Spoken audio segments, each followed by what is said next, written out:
여러분 안녕하십니까. 특별히 해외에서 이 방송을 시청하시는 동포 여러분, 오늘은 5월 8일 어버이날입니다. 이 세상의 모든 아버지, 어머니, 어버이들에게 하나님의 축복이 가득하기를 비름하지 않습니다. 또 그들을 공경하는 사랑스러운 아들, 딸, 자녀들에게도 하나님의 은총이 듬뿍 내리기를 기원해 마지 않습니다. 오늘은 이런 점에서 우리가 축복을 기원하고 해야 할 좋은 날인데도 불구하고 우리가 사는 이 공동체는 여전히 어두운 터널을 통과하고 있기 때문에 오늘도 우울하고 답답한 얘기를 하게 된 것을 대단히 유감스럽게 생각합니다. 한 나라의 국가 지도자, 행정부 수반이고 국가 원수의 자리에 있는 사람의 정신 상태가 온전하냐, 그의 결단과 지시와 사유의 내용이 이성적이냐, 이성적이 아니냐에 따라서 그 피해가 국가적으로 엄청난 피해를 결과할 수 있고 또 직접적으로 국민에게도 그 피해가 올 수 있는 것입니다. 그 예를, 미국의 예를 들겠습니다. 트럼프 대통령 재임 4년 동안에 그의 독특한 성격, 그러니까 튀는 성격 때문에 핵 단추를 혹시 즉흥적으로 누르지 않느냐 하는 그런 우려 때문에 미국의 전 군사정보기관이 대통령의 정신 상태를 24시간 감시했다고 하는 것이 최근에 발표됐습니다. 좀 오래된 얘기입니다만은 닉슨 대통령과 러닝메이트로 부통령에 당선됐던 애그뉴 부통령이 있었습니다. 그가 취임하고 2달이 채 안 됐을 때 그가 대학생 시절에 정신과 전문의의 치료를 받았다. 그래서 그것이 그 무렵에 공개가 되어버렸어요. 수십 년 전 일이지요. 대학생 때 일이면. 그러나 이것이 언론과 국회에서 문제 제기가 되기 시작하자 그는 즉각 사표를 내고 말았습니다. 문제 제기는 뭔가 하면 젊었을 때 대학생 시절의 일이지만은 부통령의 중요한 임무는 대통령 유고 시에 그를 승계해서 대통령이 될 수 있는 자리에 오를 수 있는 것이기 때문에 정신병력자의 경험을 가진 사람이 대통령 승계자의 자리에 있다고 하는 것은 미 합중국의 미래를 위해서 불안한 요소다. 그건 즉각 사퇴하고 말았습니다. 후임에 포워드 의원이 승계를 했고 그리고 닉슨이 탄핵당했기 때문에 그 포워드 의원이 대통령으로 승계를 했습니다. 그 애그뉴가 그대로 있었으면 애그뉴 대통령 시대가 올 뻔했는데 미국 사람들은 이런 경우를 예상했던 것입니다. 자, 이 얘기가 조금 길어졌습니다만 지금 대한민국의 국가원수이고 행정수반인 문재인 대통령은 정신상태가 어떠냐? 참 민망하고 불행하고 제 개인적 견해가 될지 모르겠으나 그는 취임 초 2017년 5월 10일 헌법에 서약하고 한 약속, 그 약속은 너무나 빛나고 화려하기 때문에 저 같은 사람도 이렇게 그게 지켜지지 않겠냐 했는데 아니나 다를까 시간이 갈수록 그 약속을 완전히 팽개쳐버리고 이 사람이 이상하다, 이성을 잃어가고 있는 거 아니냐, 그리고 자기 편만 이렇게 차려내고 그 임기 말에 갈수록 그동안에 저질러 놓은 일 가운데 울산시장 부정선거 사건에 본인이 직접 개입된 것이 작년 1월에 기소된 13명의 부정선거 사건의 공소장에 대통령이라고 하는 언급이 40회 이상 있어요. 그게 피의자라는 소리입니다. 그 다음에 월성 원전 1호기 경제성 평가 조작 사건에 또 대통령이 지시했다고 하는 것이 다 드러나 있어요. 그 외에 청와대 주변과 그 주변의 권력 실세 그리고 그의 가족을 둘러싼 여러 흉흉한 부패 부정사건 등이 문재인 대통령 주변을 애워싸고 있기 때문에 임기 말에 갈수록 내가 퇴임 후에 이게 온전해질 수 있겠느냐. 내 손으로 사법 처리했던 박근혜, 이명박 대통령의 처지와 똑같은 일을 당할 수밖에 없지 않느냐 하는 불안이 지금 그에게는 휩싸여 있기 때문에 그가 하고 있는 많은 일 가운데 외교 안보 정책에서부터 내정, 인사 모든 점에서 이성을 잃은 흔적을 우리는 곳곳에서 발견할 수 있습니다.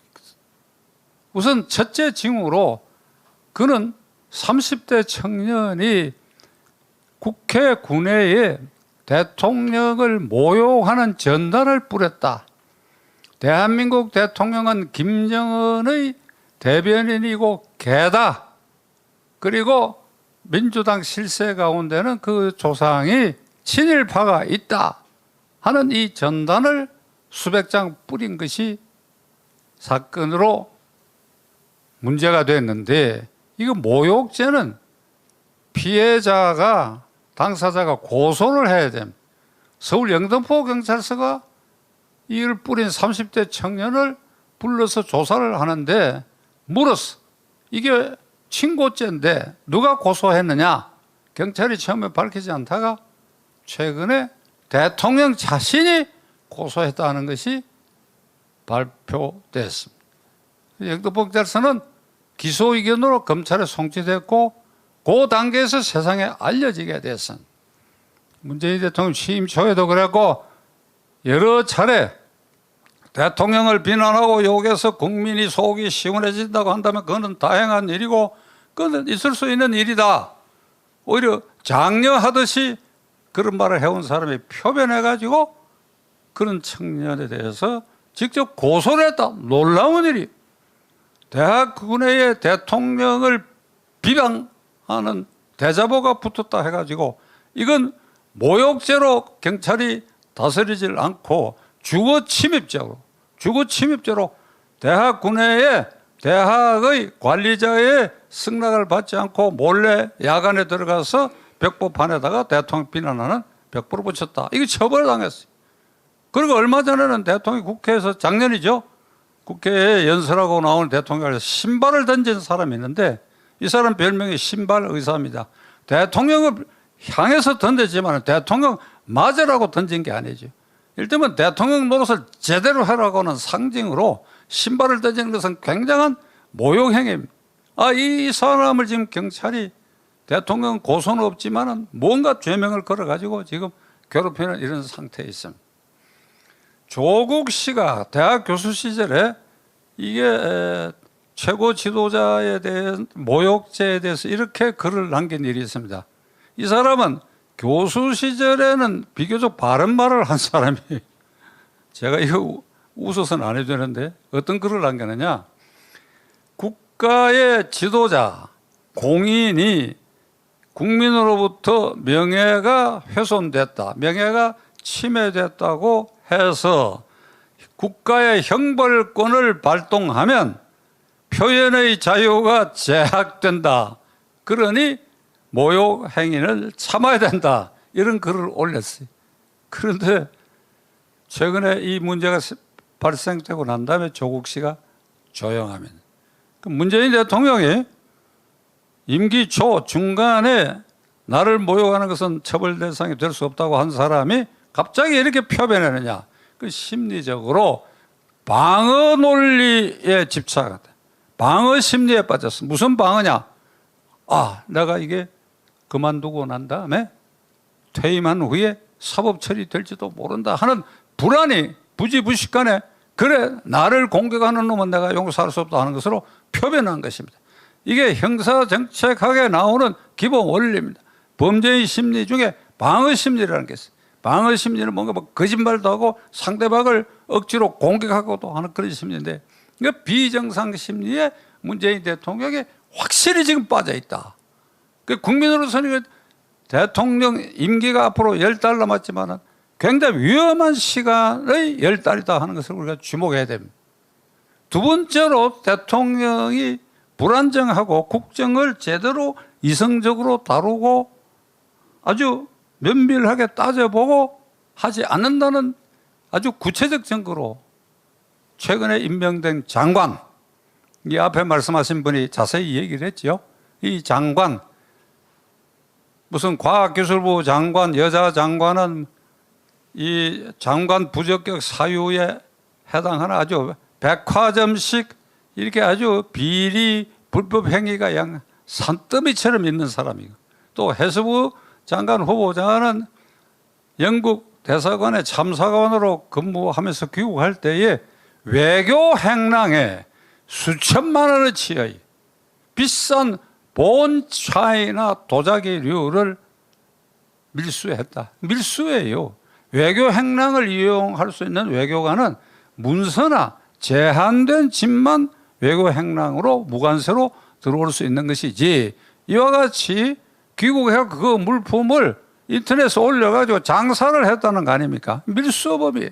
그 사람은 부부가 장사를 해야 할 사람인데 장관하겠다고 나섰고, 국토교통부 장관은 특혜를 받은 세종시 아파트를 처분해가지고 이익을 남기고, 그 부인이 무슨 뭐 정신이 이상했는지 어떠는지 대형마트에서 절도 행위를 해가 벌금을 받았다. 그리고 검찰총장 김오수라는 사람은 철저하게 윤석열 총장을 쫓아내는 앞잡이 노릇을 했어.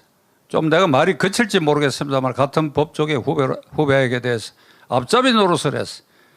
윤석열 총장이 징계 처분 받기 직전에 대검찰청에다가 법무차관으로 있으면서 검찰총장이 이러이러한 사건의 수사 지휘에서 배제하는 게 어떠냐, 이거 다 추미애 장관이 시켜서 그런 충견 노릇을 했던 사람이고, 무엇보다도 퇴임한 후에 감사원의 감사위원으로 청와대에서 이 사람을 추천해 달라고 최재형 감사원장에게 요구를 했는데 최재형 감사원장이 이런 지하에 거부했다.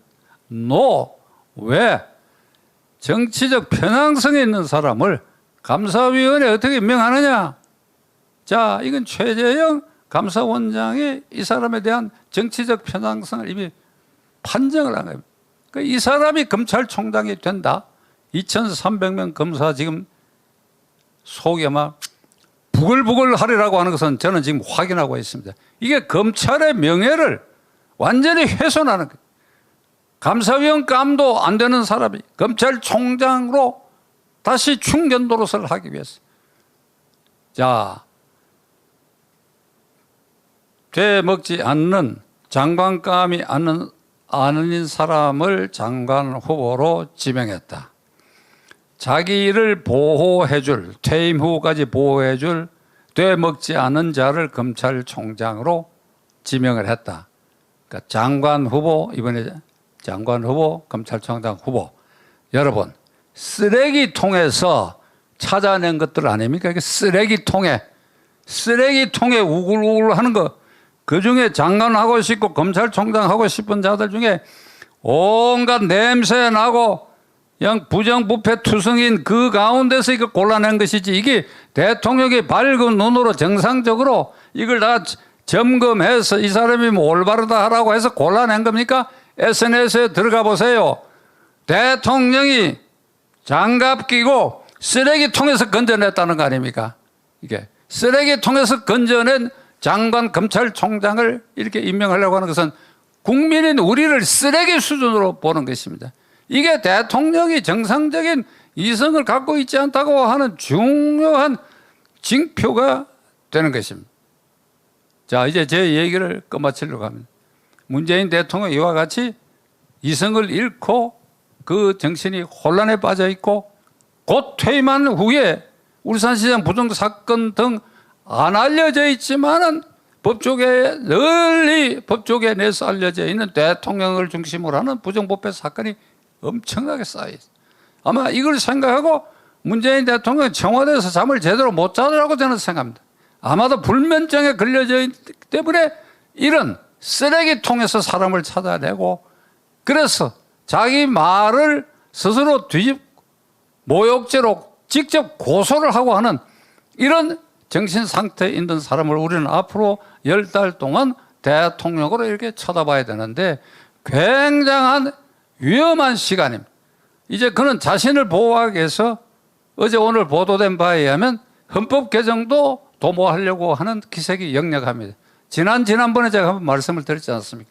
분권형이라는 미명 아래 국무총리에게 실권을 주는, 그래야 180석을 확보하고 민주당에서 뽑는 그 국무총리가 실권을 쥐고 허수아비 대통령이 직접 뽑는, 이렇게 해서 권력을 민주당 국회에다가 주고, 그렇게 되면 사정권이 약화되는 것이니까 요 노림수까지 지금 노리고 있다. 우리가 두 눈을 부릅뜨고 남은 10달 동안 문재인 대통령을 철저히 감시하지 않으면 안 될 그런 위험한 순간을 지금 우리는 살아가고 있다. 똑똑히 지켜봐야 할 것입니다. 감사합니다.